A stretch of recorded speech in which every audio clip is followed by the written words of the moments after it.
일단은 아까 저희가 바로 식립한다, 바로 이제 임플란트를 한다에 대해서 좀 말씀을 여쭤봤는데, 뭐 보철물 올리는데 이런 시간도 좀 걸릴 거 아닙니까? 이런 것도 바로 식립이 가능한가요?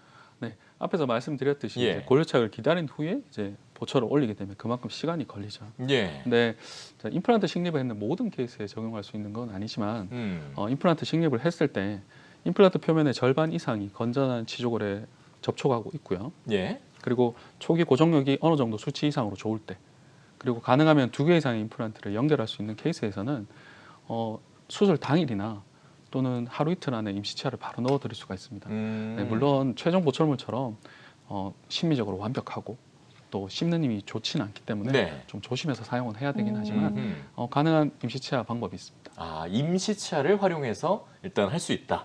그렇죠. 알겠습니다. 네. 식립과 동시에 그러면 또 가벼운 식사까지 가능하니까 정말 좀 편리하다 이런 생각이 드는데요. 네네.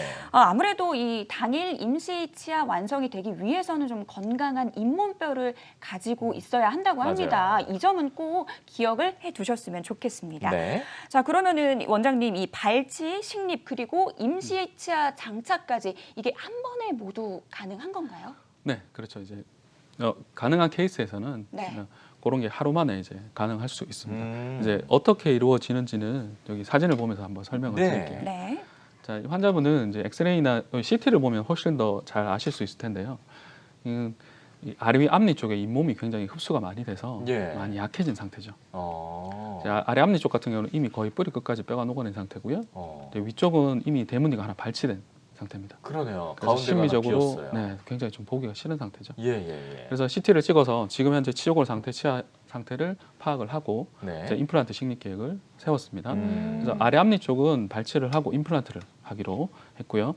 위쪽은 많이 안 좋은 대문니 하나만 발치를 하고 나머지 2개 치아는 잇몸 치료를 통해서 살려서 사용을 하기로 했어요. 그러니까 지금 가운데 보이는 밑에 보이는 사진이 임플란트가 된 사진인 건가요? 그렇죠. 예. 이제 그 치아를 발치하는 날 예. 바로 즉시로 임플란트를 식립을 하고요. 예. 네. 그리고 수술이 끝난 직후에 바로 디지털 스캐너로 스캔을 뜹니다.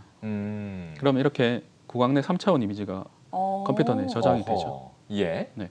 그럼 이 이미지 상에서 환자분의 쓸 임시 치아를 디자인을 합니다. 네. 컴퓨터로 디자인을 하죠. 그럼 네네. 이 디자인을 이제 CAD/CAM 밀링 머신으로 보내게 되면 예. 몇 시간 안에 이 임시 치아가 완성이 돼서 나옵니다. 몇 시간 하네요. 네. 이야, 빠르네요. 아니 요즘에 왜 치과 가서 사랑니 하나만 뽑아도 있던 이가 없어지니까 밥 먹기 되게 힘들고 맞아요. 불편한데 뭐 임플란트인데 임시치하긴 하지만 그래도 당일 그렇죠. 바로 씹을 수 있는 상태가 된다는 것만으로도 얼마나 큰 위로가 되지 않습니까? 정말? 맞아요. 네. 자 일단은 치료 사례를 통해서 실제로 어떻게 좀 원장님께서 치료해 주셨는지 한번 좀 저희가 들어보면 더 좋을 것 같은데요. 네, 환자 한 분 더 설명을 드릴게요. 예. 자, 이 어머니 같은 경우는 이제 이 사진상으로는 사실 잘 안 보일 수 있는데 아래 앞니 쪽에 송곳니랑 작은 어머니 한 개까지 이 뿌리 쪽에 중치가 생겨서 구멍이 나고 통증이 있어서 예. 오신 분이세요. 그래서 임플란트를 심기로 치료 계획을 잡았고요. 아래 앞니를 발치하는 당일에 바로 임플란트를 식립을 했습니다. 네네. 그리고 식립을 하고 그날 당일에 바로 본을 떴죠. 네. 본은 뭘로 뜹니까, 근데? 디지털 스캐너를 사용하기도 하고요. 네네. 때로는 기존에 우리가 알고 있던 본을 뜨는 방식도 그럼 사용을 발치 하는데요. 전에 하는 거겠네요, 그러면? 발치 전에 미리 해서 만들어 놓는 경우도 있고 예. 지금 제가 보여드린 2 케이스처럼 네. 수술 당일에 바로 스캔을 떠서 제작을 해서 당일이나 아니면 그 다음날 붙여드리는 방법도 있습니다. 그렇군요. 네. 지금 화면에 보이는 게 결과인가요? 지금 사례자분의? 네. 이분은 이제 왼쪽 위에 사진을 보시면 2일 후라고 돼 있는데 네. 수술 2일 후에 아까 본을 떠서 만든 임시치아를 끼워드린 거죠. 일주일 후는요? 네, 일주일 후는 이제 실밥을 풀었을 때 상태입니다. 네. 아래 앞니가 없으니까 당연히 심미적으로 굉장히 보기가 좋지 않죠. 그리고 사회적인 생활을 하는데도 분명히 제약이 있기 때문에 일단은 임시치아를 이렇게 넣어드려서 예. 심미적인 부분을 해결을 하는 겁니다. 원장님 근데 여기서 또 궁금해지는 게 임시 치아의 경우에도 가벼운 식사는 좀 가능하다라고 간단하게 말씀을 해주셨는데 이 저작 능력이 어느 정도 되는 건가요?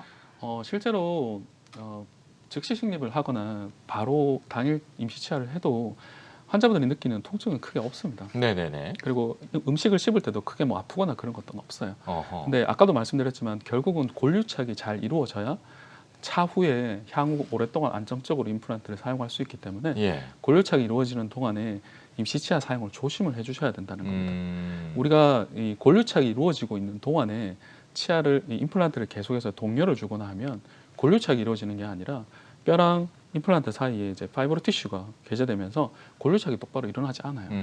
그러면 나중에는 임플란트가 빠진다거나 하는 거로 아이고. 연결될 수도 있는 거죠. 예. 그러니까 사실은 임시 치아를 하는 것은 완벽한 치료가 아니고 네. 지금 당장 음식을 씹을 치아가 없으신 분들이 그렇죠. 보기 싫은 앞니 신미성을 응급으로 개선을 하기 위한 방법이거든요. 그렇기 때문에 골류착은 일어나고 나중에 최후의 최종 보철이 올라가야 되기 때문에 사용을 할 때 조금 조심을 해서 사용을 해주십사 하시는 겁니다. 이 임시 치아는 근데 보통 얼마 정도 씁니까? 심어놓으면. 지금 임시 치아라고 하면 혹시 예전에 치과에서 치료 받아본 적 있으신가요? 치과 치료는 받아봤지만 임시 치아는 제가 써본 적이 네. 없어가지고요. 없어요. 예.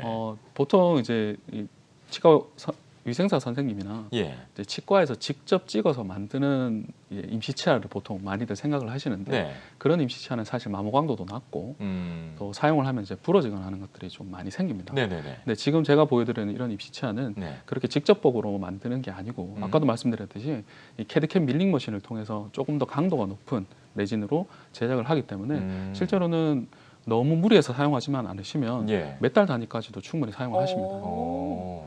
그럼 저 6개월 후라는 거는 임플란트가 올라갔다는 얘기인 거죠? 임플란트는 이미 심었고 아, 이제 네네. 최종 보철을 올린 최종 후에 보철을. 네네. 수술 후 6개월 정도 됐을 때 사진인데 사진을 한번 보시면 예. 발치 후 즉시 식립을 했지만 네. 임플란트 주변의 뼈가 잘 치유됐고 음. 또 뼈 높이도 임플란트 레벨까지 딱 유지가 된 게 보이죠. 저는 그것도 되게 좋지만 이런 생각 좀 들지 않아요? 이렇게 보고 있으면 치아가 너무 가지런해요. 그러니까요. 이 교정도 일부러 따로 하는데 임플란트 하면 일석이조로 그냥 그러니까 바로 이분, 교정. 맞아요. 네. 이분 같은 경우는 사실 앞니였잖아요. 네, 앞니 네, 같은 네, 네. 경우는 통증도 통증인데 음. 굉장히 자존감과 이 결부된 문제잖아요. 그럼요. 굉장히 치료 만족도가 높으셨을 것 같다. 뭐 이런 생각도 듭니다.